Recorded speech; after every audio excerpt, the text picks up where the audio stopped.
your opinion of the coast-to-coast Atlantic Coast Conference. Wow, big picture, huh?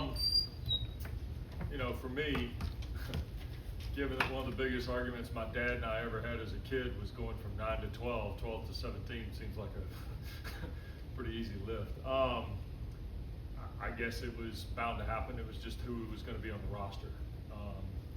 Felt like the realignment thing, you know, the Oklahoma-Texas thing to the SEC kind of pushed it, and then the Big 12 acquisition of those Pac-12 schools, and then, you know, without knowing a lot of the inside stuff on how, I know Notre Dame was really interested in helping Stanford as much as they could from some of the things I've read. Cal and Stanford do have quite an alignment, I've come to find out, talking to folks out there, not just as universities, but as athletic programs. And then, look, I felt like, and I know Rick Hart, the athletic director at SMU, his grandfather was the former commissioner of the Southern Conference when I was at Marshall 30 years ago. I know his dad, obviously, very well, who was the AD of Florida State for years. Rick is a tremendous athletic administrator, and I've had some friends in the past that have worked at SMU. And it's just been a matter of time and place before SMU wanted to have an opportunity. And when you're going to give 7 years of television money back, right? I mean, you're probably going to lean in on that. And that's a marketplace I think TCU has shown, and certainly Texas and Texas A&M dominate that marketplace at times. But I think TCU has shown, and SMU has shown 40 years ago, that if you are successful and you win, a lot of people will buy in. I think SMU is going to come in the league, and you know, some of the stats on their season football tickets and the money they've raised are pretty impressive. So, you know, let's buckle up and see how it works. I think it's an interesting time to go to 17 with the expansion of the playoff. I think the preseason poll is a little bit of a reflection of that, where, 8 different teams got first place votes. I think this league could be a real factor in the college football playoff. When we were in Charlotte, I had 5 or 6 teams who I felt like had a path to the playoff or potentially to the ACC championship game. Now that we've been around, and you know, I've only done a couple of these. This is my second of 3 of the road trips. I feel like that depth is starting to be realized across the board. Now, how it plays out in the first month, I think, is going to kind of tell us where the rest of the year goes. You mentioned, obviously, some of the teams that you could see making a run towards the playoff, but obviously, with the way SEC and Big Ten has positioned itself, do you think the ACC is in a good spot right now with the teams they've added? Yeah, because the AP poll doesn't count. That's the thing you always have to remember. They turn this thing loose, and look, I have no problem with people that vote for the AP poll. But that poll does not matter. It's a bar to which we put out there in August, but it's great, but it's irrelevant. And we're going to hang numbers by those teams, and we got 4 in the ACC, I think, in the top 25, if I recall correctly. So we got 4 of the top 25, and now you're thinking, okay, well, that's the gospel. That's not the gospel at this point. And again, Ralph Russo and the people at the Associated Press, terrific people, but the poll doesn't mean anything when that committee sits in that room for the first time in Grapevine, Texas.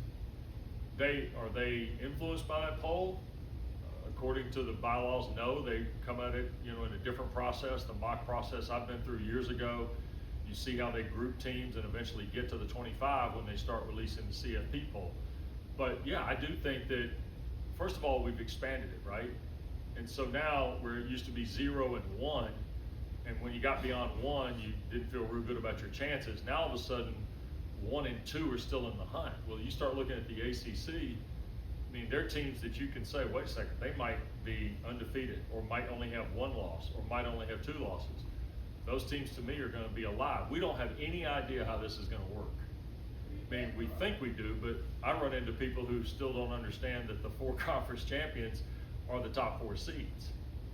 And so until we see it one time for sure, and maybe a couple times, I think we don't have a real grasp of how many teams are actually going to stay in contention until the very end. And I think that's important for a league like the ACC to remember, because the depth in the league right now is as good as it's ever been. And that's easy because you look at the number of teams, but in reality, I mean, there are 8, we just said it in finishing up one of our segments. I think we're still looking at the potential of 8 or 9 teams who could, you know, be factors in this into November. And it's funny for me, my blessing to do the NFL for so many years now in Atlanta, it's amazing how impactful those games get as the year goes. And I think that's what the ACC has to play for, is find ways to get your impactful games in the month of November going down the stretch. And Pitt saw that a few times. I mean, they've seen it here recently as well. So I think that's going to be a big part of this that we just haven't counted on yet. You think it's smart to have the top four, the two conference champions be the top four, and maybe the second place team in the Big Ten has an argument? I think the way that the top four seeds are going to work is the conference champion is going to be the automatic. My understanding is those four teams are going to be 1, 2, 3, or 4 in some order.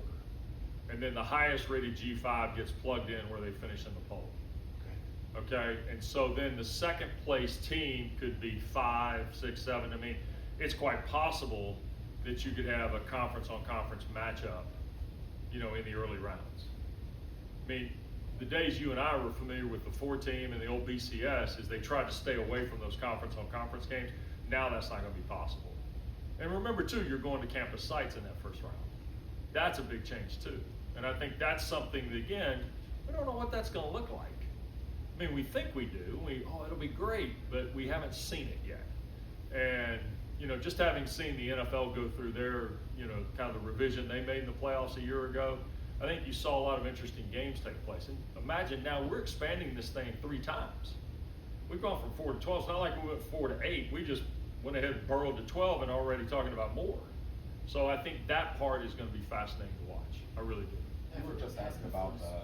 Hang on real quick. Yes, sir. Yeah, you were just asked about the newcomers, Cal and Stanford, but about 12 years ago, this program was a newcomer. Yeah. What do you think how has Pitt kind of fit into the ACC landscape?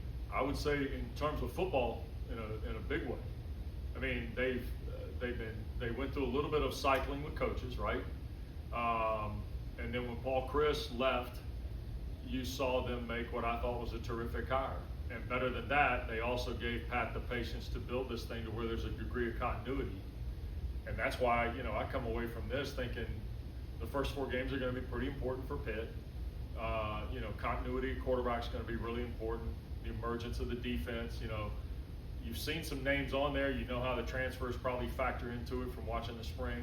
But now, how does it look when they get on the field and start playing week after week, right? I think Pitt, and a lot of credit goes to Heather with her leadership since coming on here. I know Pat was hired by the previous administration. And I think Heather's understood that patience that goes with building a program.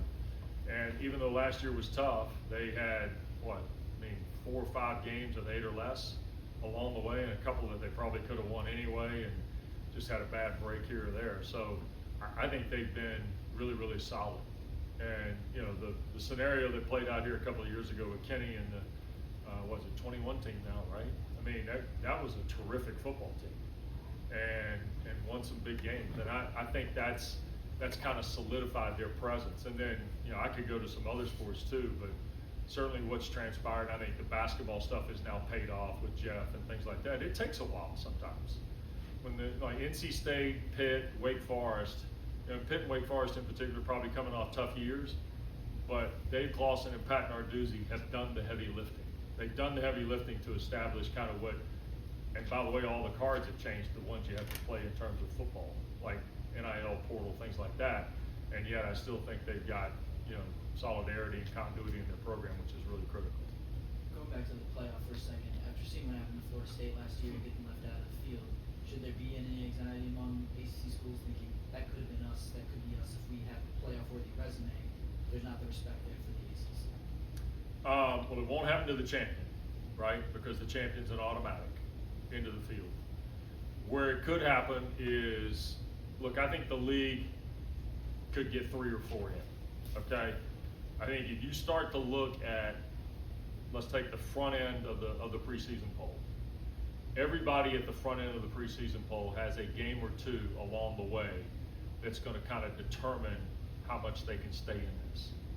And if they lose, is it a loss they can recover from? When does the loss occur? Now, some of the old 14, characteristics may still play out here, but I do believe in some respect the ACC has an advantage here because you're already kind of set with 4 or 5, maybe 6 teams that you kind of buy into, but 3 or 4 you feel really good about. And I think that's where that number is for me today. And after September, call me and I may tell you a different number, but there are games in the month of September that are going to count. I mean, Miami plays one in week 1. NC State plays one in week 2.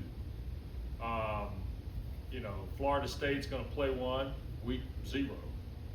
I mean, that's an interesting game for game 1 for Florida State and for Georgia Tech. But then Florida State turns around on October 5th and plays Clemson. NC State and Clemson play in late September. You start to see kind of where those markers are, right? And at 0-1, how many of those teams can you get to November? I think is a really interesting piece. And that's where Pitt has a chance. If they take care of those first 4, get the bye week, go to Chapel Hill, all of a sudden now you're looking at that team completely different than you would be had they gone 2-2. I'm trying to remember the start last year. Was it 1-3? Yeah. So that really does impact, and that's where you're talking about somebody who right now is being projected below the midline. And look, I wouldn't second guess if they go 4-0 out of here, they're going to be in the mix. That's just the way I think it plays out for schools like Pitt. Spoke about quarterback continuity here at Pitt. I mean, what do you think of Nick Yarnell and the others? I think it's an interesting battle. I see positive with both guys.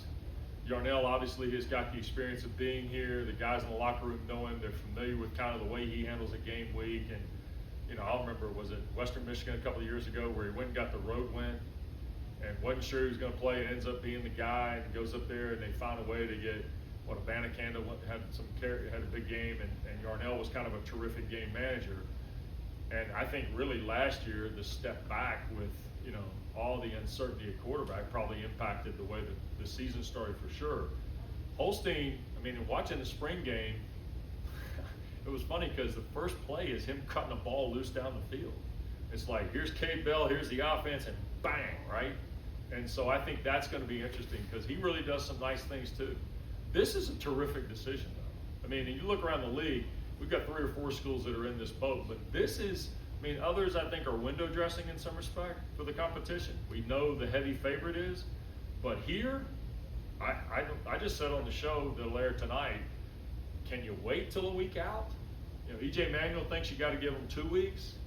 Roddy and I are kind of in that 7 to 10 day window. I'll be really interested to see what Coach Bell and Coach Narduzzi elect to do, because I think it will go through. I think there's another scrimmage, I was told, before they kind of start to think about their prep for Kent. When are they willing to pull the trigger on who the starter is, or are they going to go with my friend Mark Packer and just, guess it all the way till the first snap? Looking at this offense, from maybe what you've seen, from what you've heard, how do you think this new installment can match up against ACC defenses? Are people ready for this here? They weren't 10 years ago. Cade is I don't know how deep you guys go back. The geek in me here of watching tape and YouTube rabbit holes is going to come out a little bit. I knew what Kerwin had done at Valdosta State. And I knew that Valdosta State was influenced by a lot of different people.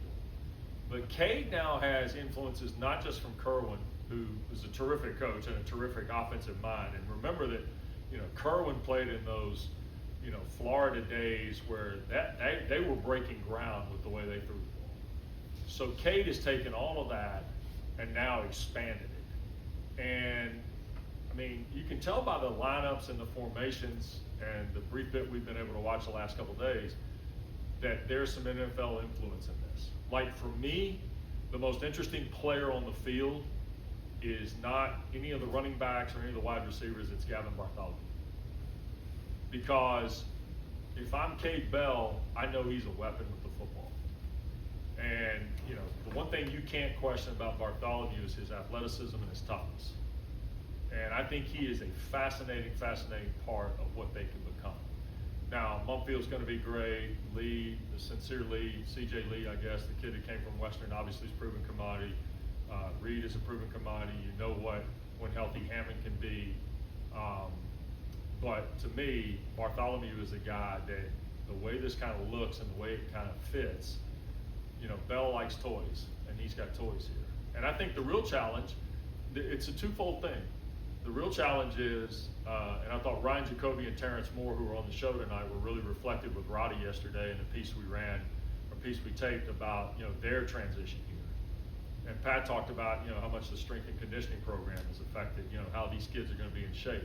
The second part for me, and EJ brought this up, you go fast, you want to run a lot of plays, but it's also complementary to the defense.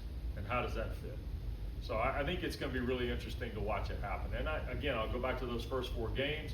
You're going to go, clearly you're gonna see two Big 12 teams in the middle of that 4-game stretch. That feels like, to me, how much continuity, how much rhythm do you have, how much stability in your depth chart, and you stayed away from some big injuries. Remember the West Virginia game last year, they lost, what, 2 starters, I think, in the game that night? That becomes, you gotta stay away from that. That's the one thing that can sidetrack anybody, whether they're a good team or a great team. Who's caught your eye on defense? Well, the veteran guys in the back. P.J. O'Brien always catches my eye when I watch Pitt practice. McIntyre, McMillan, I think Brandon George is a nice fit. He's a guy in my book who I've watched play a lot, and I remember calling his name in a lot of broadcasts. But you also find a Brandon George as a guy now who has to not only be that guy, but he's got to be a leader. And that side has been so well led here the last handful of years. I mean, Servassier Dennis to me was just terrific. Kalaji Kansi was more of a quiet leader. I mean, they just had some really, really talented defensive guys here. But it feels like, in talking to Brandon briefly, that he knows this is his time. And he's old enough to probably be able to control the locker room and the respect level from his play, as well as what he says verbally. And I think that's a secret to anybody's team. All good? Anybody else? Great Sean Kemp sweatshirt, by the way.